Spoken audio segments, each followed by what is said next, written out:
Welcome to Los Robles Hospital's Breast Cancer Symposium, The Power of Pink.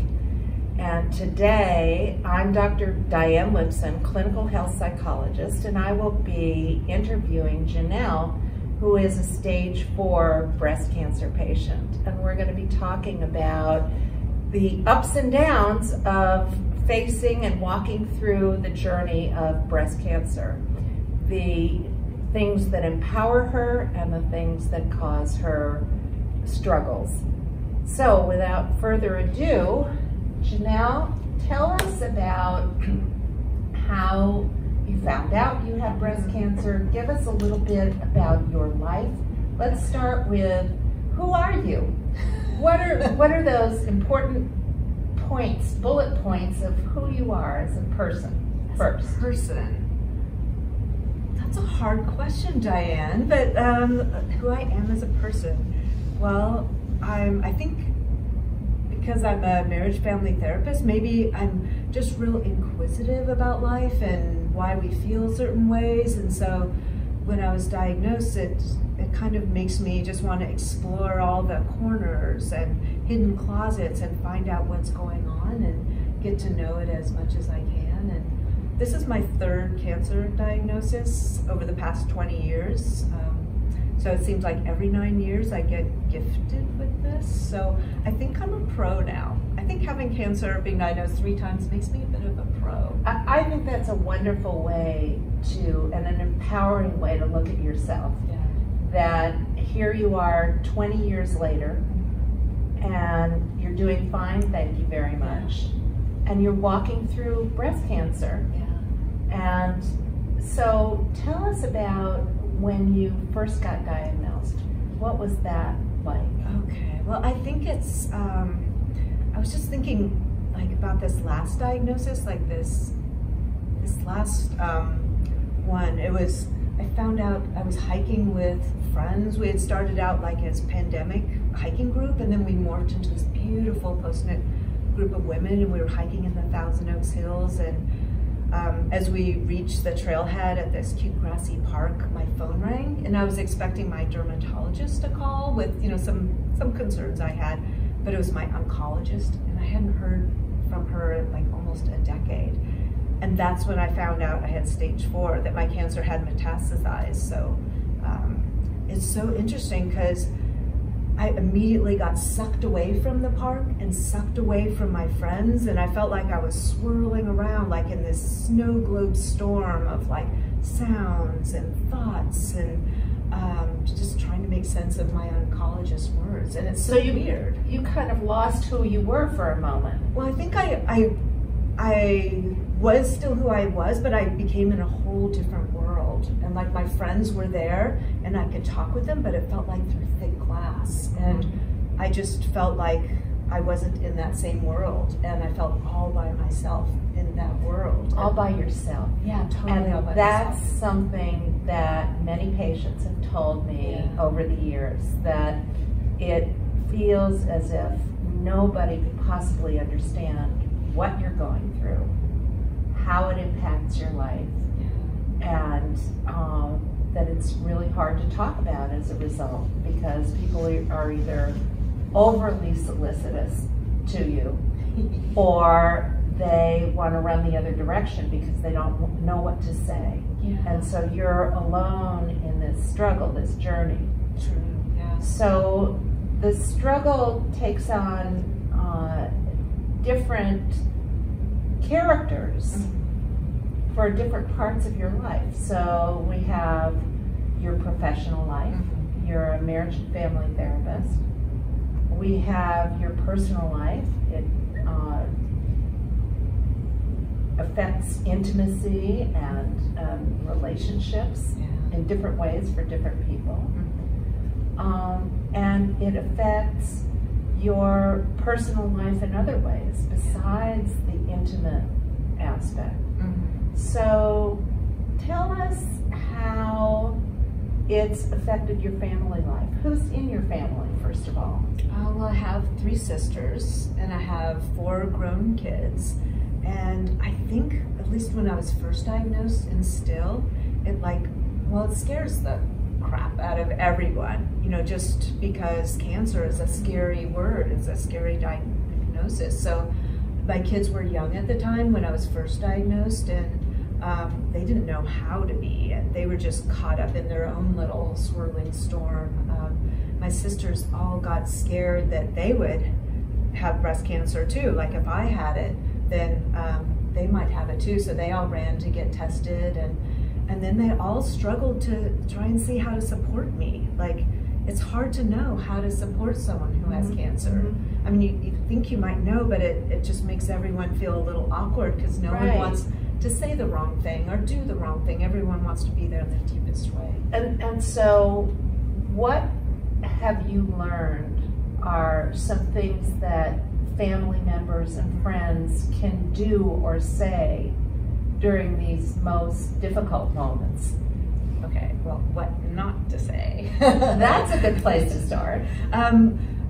Everyone has their own theories on how to beat cancer, survive cancer, and it seems like a lot of people want to share those with you, which is beautiful, but it's a little bit hard because you've already thought so deeply and so hard on how to do it. You know, that's part of being in a different world. You have to figure out what type of treatment and all that. So I think when other people are telling you about it, and it's such out of the goodness of their heart, but it's just like overwhelming a little. It is. Everybody becomes the expert for you.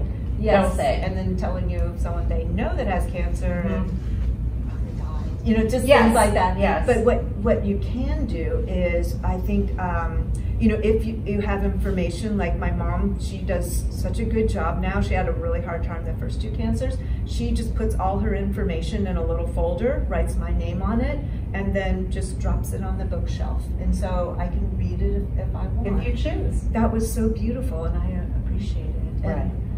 And other friends, I did ask some if they could do research for me, because with the stage 4 diagnosis, all the ones that came up for me with skin metastases or cutaneous metastases was dire, like you're gonna die soon. And I wanted to find some other ones that said, you might not die soon. So I enlisted their help for that. And I think the best thing anyone could do for me is ask, how can I best support you at this time? How can I best support you? And have you been able to set boundaries with people? Find kind ways, but firm ways to tell them, I don't need your information. I have my own professional team, and I'm the captain of that team. Nicely said, Diane. I like that. The captain of my own team. Yeah, I think it's harder because, you know, I work in the school setting, and I work alongside a lot of people, so I want to be kind and say, oh thank you, but you know, if you want, you can email that to me. You know, I just don't want to listen to it right now. Have you ever been able to tell people, you know, I really would like you not to give me information, just give me a hug? I like that. You know, thank you for that. Yeah, I think that would wait, because I just don't want to be too abrupt. I want to take care of my own self, you know, protect my boundaries, but also, you know, because I get that there's coming from kindness. So I think saying it like that actually is really good, helpful information, or just, you know, just send me warm thoughts or something like that. COVID hugs, you know. I teach my patients something called the sandwich method. You may know it as an MFT, but we say something related, but something nice. I really appreciate your help. Then you say the confrontation.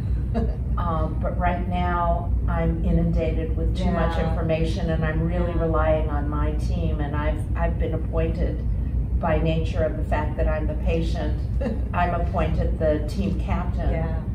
And then the final positive piece of the sandwich is, but I really appreciate your willingness to help if I need it.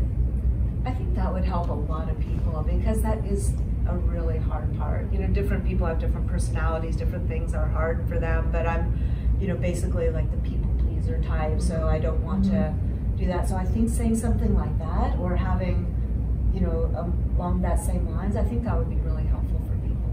So What are 3 things, if you can think of, that impact your life as a particularly stage 4 survivor? So let's start with your family and how you cope with what it has done inside of your family. Maybe a sentence or 2 of how it's affected your kids and your relationship with them. Yeah, I think just telling them was so hard, just because it was my 3rd diagnosis, and you just don't want to put your kids through stuff like that, even though they're all grown up. How old are they? The youngest is 27, 28, 29, and just 30. Oh. And so how did they handle it, and how did you handle their reaction? I think they all handled it a little bit differently. I think it's because it's hard to know, and you know, they go to that scary place. So I think as a mom, I just wanted to go into caretaker mode, and you know, even though this last one, all the internet searches so poor prognosis, you know, I just wanted to stay positive, but to acknowledge, yeah, this sucks basically, but just that I'm going to do everything I can, you know, to fight that. And did you and your children consult Dr. Google? Oh, yeah, we looked, you know, they did their own research and looked at their own things, and my daughter, my youngest, she was amazing. She went with me practically to all my doctor's appointments and would call me and support me, just being like that. And then, you know, the others in their own way, just texting and seeing how I'm doing. So they all did as best they could. And they had their significant others, you know, to help them out too. And I was so glad that they had that support, because if they didn't have a core group of friends or a really good significant other, then I think that's different. What was your biggest fear where your children are concerned in becoming a stage 4 diagnosis? Well, just going to that scary place, like you lose your mom.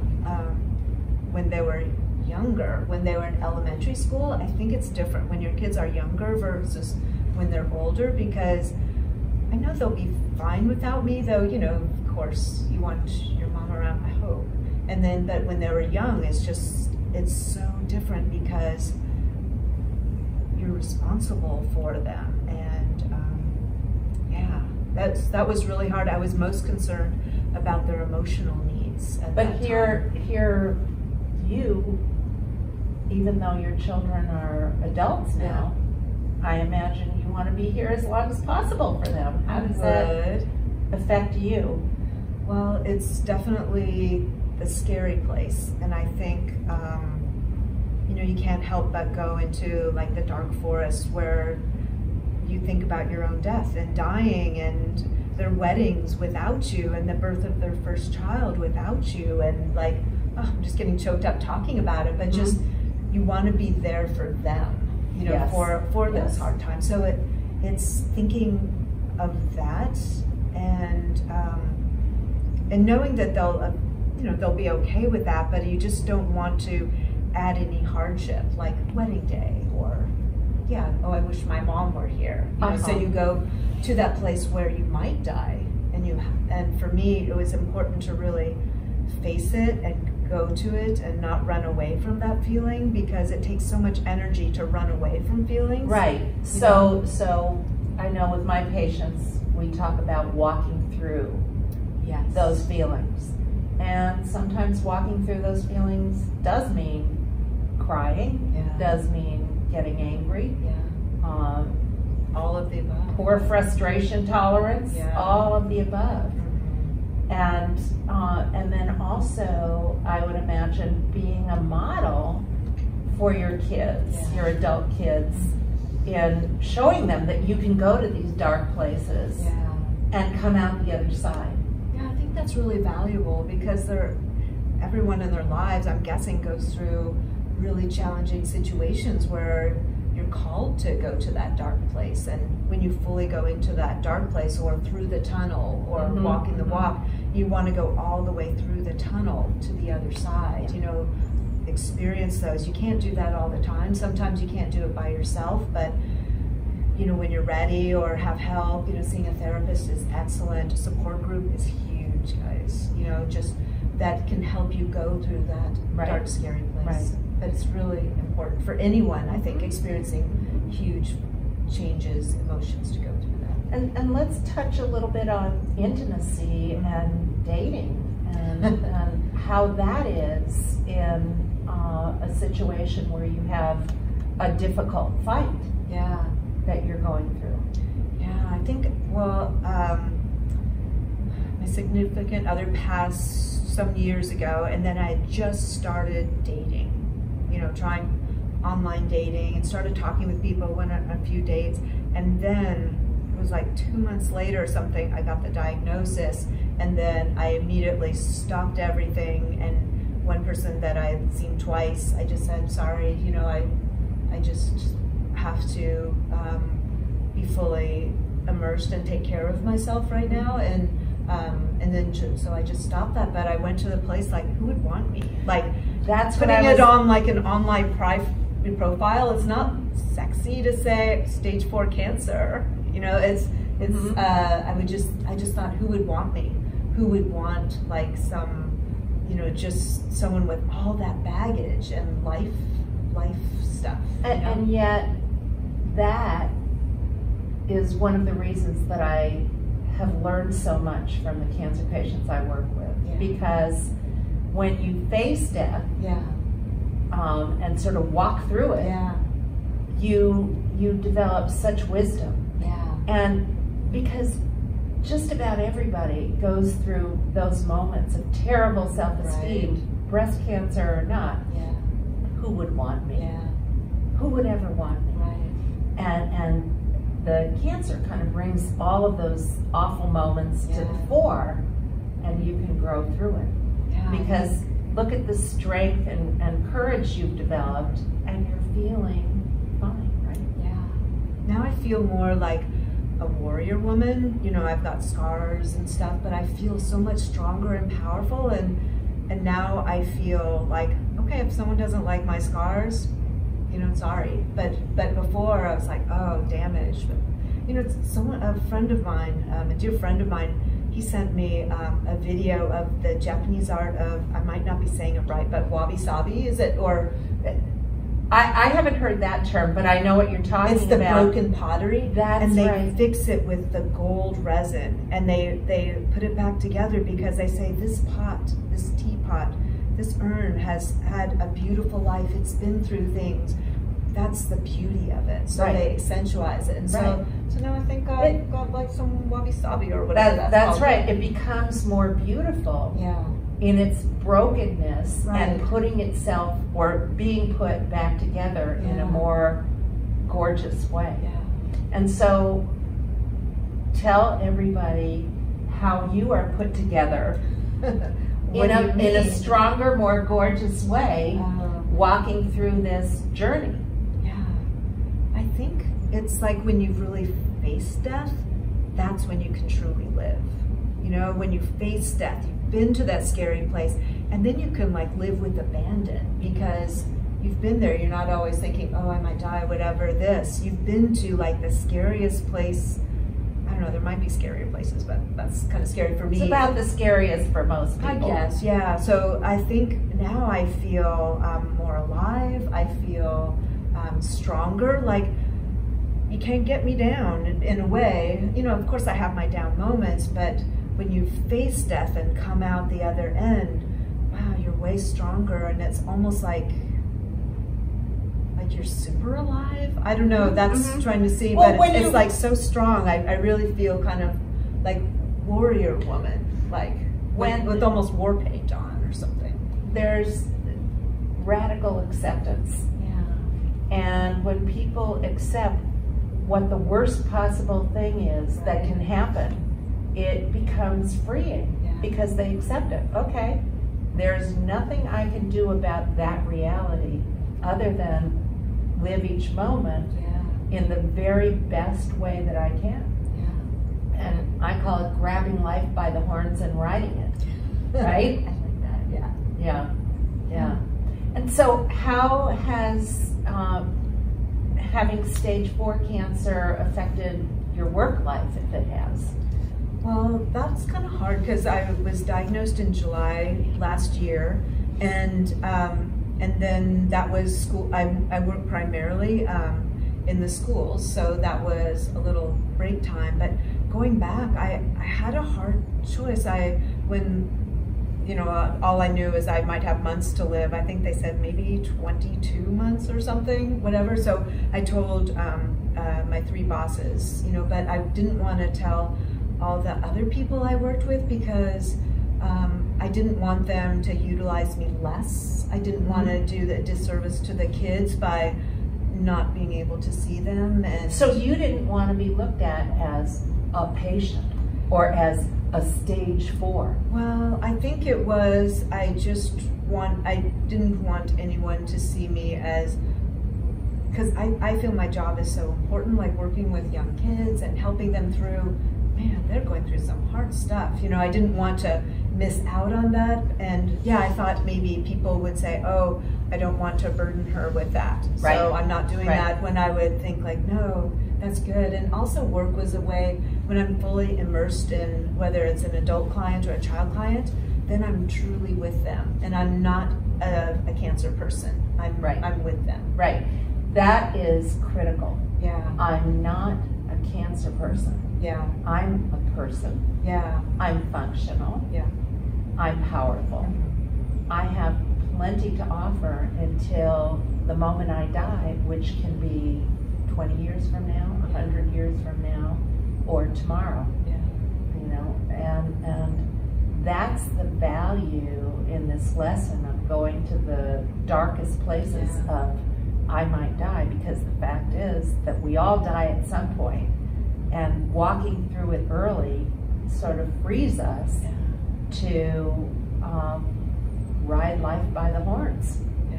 Right? I think we have to live life like in a bubble of like that we won't die. We live in that, it's an illusion, but we maintain it, because when we're talking, I'm not thinking Diane's gonna die, it might die soon or something. But then when you have cancer, that pops, or when someone you care about or anyone dies, that pops, and then it's like living with that, and then it's stronger to live in the duality. I might die tomorrow, or I could live another 20 years. So you are living, and you're living strong, and you're walking through a tremendous journey, and look at you. You're a beautiful survivor. Thank you. And thank you so much for sharing all of this with us.